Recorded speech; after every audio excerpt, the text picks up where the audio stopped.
성경TV 허성 목사입니다. 신앙생활 상담 15번째 시간입니다. 이 시간은 예수님을 영접하고 교회를 다니는데 아직까지 구원의 확신이 없고 또 하나님께서는 성도들의 죽음에서 구원과 부활에 대해서는 어떻게 말씀하고 계시는가, 여기에 대해 성경 구절 말씀을 통해 알아보면서 은혜를 받고자 합니다. 첫째, 하나님은 어떤 분이신가와 하나님이 사람을 지으신과 사람의 죽음에 대하여 성경 구절을 통해 알아보겠습니다. 역대상 29장 11절로 13절에 보니까 여호와여, 위대하심과 권능과 영광과 승리와 위엄이 다 주께 속하였사오니 천지에 있는 것이 다 주의 것이로소이다. 여호와여, 주권도 주께 속하였사오니 주는 높으사 만물의 머리이심이니이다. 부와 기가 주께로 말미암고 또 주는 만물의 주제가 되사 손에 권세와 능력이 있사오니 모든 사람을 크게 하심과 강하게 하심이 주의 손에 있나이다. 우리 하나님이여, 이제 우리가 주께 감사하오며 주의 영화로운 이름을 찬양하나이다. 이렇게 기록하고 있습니다. 히브리서 9장 27절에 보니까 한 번 죽는 것은 사람에게 정한 것이요 그 후에는 심판이 있으리라. 이렇게 기록하고 있습니다. 사무엘상 20장 3절에 보니까 삶과 죽음의 사이는 한 걸음뿐이니라. 이렇게 기록하고 있습니다. 시편 90편 5절에 보니까 주께서 홍수처럼 설어가시나이다. 그들은 잠깐 자는 것 같으며 아침에 돋는 풀 같으니라. 이렇게 기록하고 있습니다.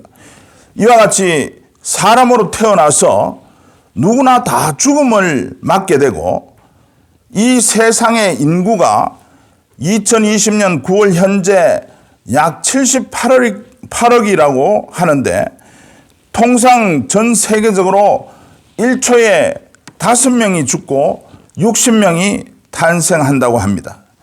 그렇게 보면 1초에 5명이 죽는다고 가정하면 1분에 300명, 10분에 3000명, 대충 이러한 숫자가 나오는데 1분에 300명을 50cm 간격으로 일렬 종대로 세운다면 길이가 약 1500m 정도 되는 사람들이 일렬로 서게 될 것입니다.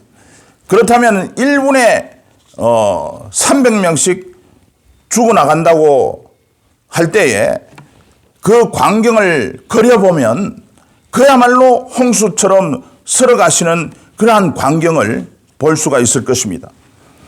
통상 죽음을 맞이했을 때 소천하셨다, 별세하셨다, 돌아가셨다 이렇게 하는데, 소천하셨다는 것은 하나님께서 부르셨다는 뜻이고, 별세하셨다는 것은 별도의 새로운 세상으로 가셨다는 뜻이고, 돌아가셨다는 것은 하늘의 본향으로 돌아갔다, 이러한 뜻일 것입니다. 그러므로 분명코 죽음 이후에는 또 다른 세상, 즉 천국과 지옥이 있음을 의미하고 있습니다. 그래서 구원의 문제가 중요한 것입니다. 세상에 있는 모든 종교, 즉 불교, 힌두교, 마호메교, 이러한 종교들의 탄생은 영혼 구원의 문제를 가지고 발생한 것입니다. 그만큼 인간은 죽음 이후의 세계에 대한 두려움과 소망을 가지고 있기 때문에 종교를 만들어 믿고 있는 것입니다. 그러나 이 구원의 참 진리는 오직 예수 그리스도를 믿음으로 말미암아 구원을 받아 천국에 오르는 한 길밖에 없는 것입니다. 예수님께서 내가 곧 길이요 진리요 생명이니라고 말씀하셨습니다. 우리가 예수를 왜 믿습니까? 베드로전서 1장 9절에서 보니까 믿음의 결국은 영혼 구원받는 데 있다고 했습니다. 그러면 두 번째로 성경에서 구원의 확신에 대한 구절을 알아보겠습니다. 구원의 확신은 하나님의 백성은 하나님이 책임지시는 것입니다. 로마서 10장 9절로 10절에 보니까 내가 만일 내 입으로 예수를 주로 시인하며 또 하나님께서 그를 죽은 자 가운데서 살리신 것을 내 마음에 믿으면 구원을 받으리라. 사람이 마음으로 믿어 의에 이르고 입으로 시인하여 구원에 이르느니라. 또 시편 100편 3절에 보니까 여호와가 우리 하나님이신 줄 너희는 알지어다. 그는 우리를 지으신 자시요 우리는 그의 것이니 그의 백성이요 그의 기르시는 양이로다. 또 전도서 12장 13절에 보니까 하나님을 경외하고 그 명령을 지킬지어다. 이것이 사람의 본분이니라. 전도서 3장 21절에 보니까 인생의 혼은 위로 올라가고 짐승의 혼은 땅으로 내려가는 줄 누가 알랴. 또 마태복음 10장 28절에 보니까 오직 몸과 영혼을 지옥에 멸하시는 하나님을 두려워하라. 또 마태복음 24장 13절에 보니까 그리스도의 강림 때 그에게 속한 자는 구원을 얻으리라. 이렇게 기록하고 있습니다. 그러면 세 번째로 성도가 죽음을 맞이했을 때 하나님께서는 성도들을 어떻게 대하시고 어떻게 영접하시는가에 대해 성경 구절을 알아보겠습니다. 시편 48편 14절에 보니까 하나님은 하나님의 백성을 죽을 때까지 인도하시리로다. 이렇게 기록하고 있습니다. 또 시편 49편 15절에 보니까 소울의 권세에서 건져내시리라. 이렇게 기록하고 있습니다.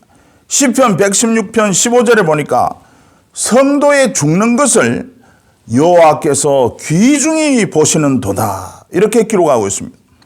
요한계시록 14장 13절에 보니까 주 안에서 죽는 자들은 복되도다. 이렇게 기록하고 있습니다.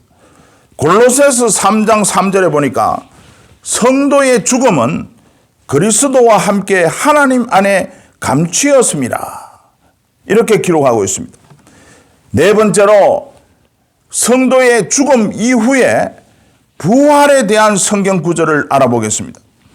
누가복음 20장 35절로 36절에 보니까 죽은 자가 부활함을 얻으면 다시 죽을 수도 없나니 천사와 동등이요 부활의 자녀로서 하나님의 자녀임이니라.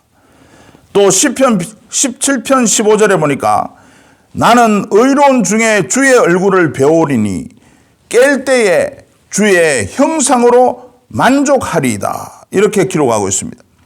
고린도전서 15장 51절로 54절에 보니까 보라 내가 너에게 비밀을 말하노니 우리가 다 잠잘 것이 아니요 마지막 나팔의 순식간에 호련히 다 변화되리니 나팔 소리가 나매 죽은 자들이 썩지 아니할 것으로 다시 살아나고 우리도 변화되리라. 이 썩을 것이 반드시 썩지 아니할 것을 입겠고 이 죽을 것이 죽지 아니함을 입으리로다. 이 썩을 것이 썩지 아니함을 입고 이 죽을 것이 죽지 아니함을 입을 때에는 사망을 삼키고 이기리라고 기록된 말씀이 이루어지리라. 이렇게 기록하고 있습니다. 그렇습니다. 다시 말씀을 정리하면 하나님이 사람을 지으셨는데 아담과 하와의 원죄로 말미암아 죽음을 맞게 되었습니다. 그런데 사람이 살아생전에 하나님을 믿으면 하나님께서는 성도를 죽을 때까지 인도하시고 성도가 죽음 앞에 섰을 때는 하나님께서 성도의 죽는 것을 귀중히 보시고 주 안에서 죽는 자들은 복되도다 하시고 성도가 죽음을 맞고 부활로 다시 살아나 눈을 뜨는 그 순간에 하나님의 얼굴을 뵙게 되고 신령한 몸으로 변화되어 낙원에서 쉼을 얻게 되고 예수님의 재림 때 다시 깨어나서 의의 상급을 받고 천국에 들어가서 영생 복락을 누리는 줄 믿으시기를 바랍니다. 여기까지입니다. 본문 내용은 네이버 카페 한국교회정보연구원에서도 검색할 수 있습니다. 구독과 좋아요 눌러주시고 신앙생활을 하면서 의문이 나는 사항을 댓글로 남겨주시면 종합해서 다음번 신앙생활 상담 시간에 말씀드리겠습니다. 많은 시청을 바라며 함께 은혜 받기를 원합니다.